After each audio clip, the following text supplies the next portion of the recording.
ما عنديش صله بعائله باطمه نهائيا نهائيا. علاش؟ لان من مورا موت الوالد الله يرحمه بابا مني مات البنات راه خلاني انا وشيريان اختي وشاديه وخلى معنا دري اونديكابي، خلانا الماما وعاد خلى لها مسؤوليه ديال دري اونديكابي.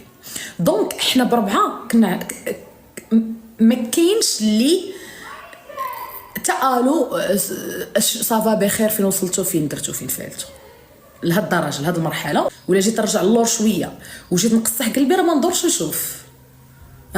نشوف والله ما ندور نشوف. الا كنتي غتسني شي حاجه من شي حد راه غتسنيه من باك ومن امك. كبرنا ناسيين باللي خاص شي واحد ملي ما تبانا راه كان خاص شي واحد يهزنا ولا يوقف علينا ولا واش راه ما نديش عليها. شوفي اي واحد سواء من الاقارب او من البعاد ملي تعطاه الميكروفون تيعبر لانه الهضره فابور دونك ما كيخلصوش عليها الفلوس.